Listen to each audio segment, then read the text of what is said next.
Shalom, selamat pagi bro and sis sekalian. Salam jumpa dalam Coffee Morning with God. Dengan saya Andre dari Keuskupan Surabaya. Tema kita pada pagi hari ini adalah hidup kudus. Sebelumnya, seperti biasa, kita akan mulai dengan yel-yel terlebih dahulu. 1, 2, 3, yes. Pria sejati, yes, yes, yes. Young man, yes, we can. Mungkin nggak sih hidup kudus? Apalagi di tengah zaman yang sekarang banyak sekali tantangan kita temukan di mana-mana supaya kita, anak muda terutama, bisa jatuh di dalam dosa ketidakkudusan. Apa kata firman Tuhan hari ini? Diambil dari 1 Petrus 1 ayat 14 sampai dengan 16. Demikian firman Tuhan. Hiduplah sebagai anak-anak yang taat dan jangan turuti hawa nafsu yang menguasai kamu pada waktu kebodohanmu. Tetapi hendaklah kamu menjadi kudus di dalam seluruh hidupmu, sama seperti Dia yang kudus, yang telah memanggil kamu. Sebab ada tertulis, kuduslah kamu sebab aku kudus. Kita anak-anak Allah dipanggil untuk hidup di dalam kekudusan, hidup di dalam terang Kristus sendiri, untuk tidak hidup di dalam hawa nafsu yang menguasai kebodohan kita, yaitu pada saat kita jatuh di dalam dosa ketidakkudusan. Seperti pornografi dan lain sebagainya. Ada beberapa orang yang mengatakan, hidup kudus itu boring, hidup kudus itu nggak asik, nggak gaul. Memang kita diberi kebebasan untuk melakukan banyak hal dalam kehidupan ini. Tapi ingat, segala yang kita lakukan ada konsekuensinya. Termasuk ketika kita jatuh di dalam dosa ketidakkudusan. Kalau kita jatuh dalam dosa ketidakkudusan, maka kita akan mengalami kebingungan, kita mudah cemas, mudah khawatir, susah konsentrasi, kehilangan damai sejahtera. Kehidupan kita, area kehidupan kita yang lainnya akan terkena dampaknya. Dan banyak sekali efek-efek negatif. Belum lagi kalau misalkan kita jatuh dalam sakit penyakit, keluarga kita dan orang-orang sekitar kita akan terima konsekuensinya dari dosa ketidakkudusan yang kita lakukan. Sebenarnya hidup kudus ini apa sih? Dan siapa sih orang-orang kudus? Di dalam kamus Alkitab, di bagian belakang Alkitab kalau kita lihat, kudus definisinya adalah Allah adalah kudus.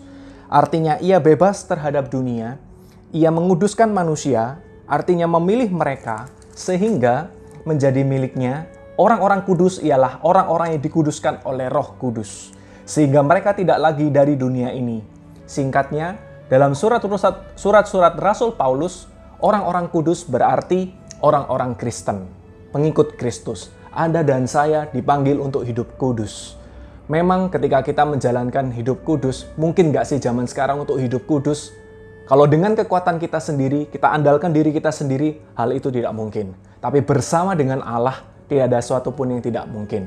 Termasuk hidup di dalam kekudusan. Ada tahapan ketika kita akan jatuh di dalam dosa, termasuk dosa ketidakkudusan. Ketika kita tahu bahwa kalau tahapan ini diteruskan, maka kita akan jatuh dalam dosa, kita harus segera potong tahapan tersebut. Balik arah, seperti ketika kita mengemudikan sebuah kendaraan, entah motor atau mobil, kita sudah tahu di depan ternyata, jalan buntu atau salah jalan. Apa yang harus kita lakukan? Segera putar balik kendaraan tersebut, kembali cari jalan yang benar. Sama, di dalam dosa ketidakkudusan, kalau kita tahu kalau hal ini diteruskan atau hal-hal yang biasanya bisa memicu kita untuk jatuh di dalam dosa ketidakkudusan, kita teruskan, maka kita akan mudah jatuh di dalam dosa. Yang harus kita lakukan adalah potong jalur tersebut, supaya kita tidak semakin jatuh di dalam dosa ketidakkudusan. Saya sendiri setelah saya mendapatkan banyak sekali manfaat di dalam camp Young Men, salah satunya adalah banyak pria yang jatuh karena matanya, melihat hal-hal yang seksi, mungkin wanita berbaju seksi. Jadi kalau misalkan saya ke mall atau kemanapun, ketika ada wanita yang berpakaian seksi, segera saya alihkan pandangan saya. Tidak terus menerus melihat wanita tersebut, tapi segera saya alihkan ke hal yang lain. Karena apa? Saya tahu diri saya sendiri. Kalau misalkan saya terus melihat, maka saya bisa mudah jatuh di dalam dosa ketidakkudusan. Nah, kita sebagai anak muda tidak perlu merasa, saya kuat kok, saya gagah, saya pria sejati. Kita pantengin terus, mana dosa, saya berani melawan dosa. Tidak ada satu manusia pun yang kuat ketika dihadapkan pada dosa. Mari kita akui kelemahan kita butuh rahmat Tuhan untuk supaya bisa hidup dalam kudus. Rahmat pengudusan yang Tuhan berikan kepada kita, hendaklah kita tidak nodai dengan dosa-dosa kita. Sudah cukup kalau kita sudah tahu kebenarannya, mari stop. Kita putuskan rantai hidup dalam ketidakkudusan dan kita balik arah kembali ke jalan yang benar, yaitu hidup kudus. CFM, we are the shepherd. CFM, we are the shepherd. CFM for His glory. Terima kasih, Tuhan Yesus memberkati.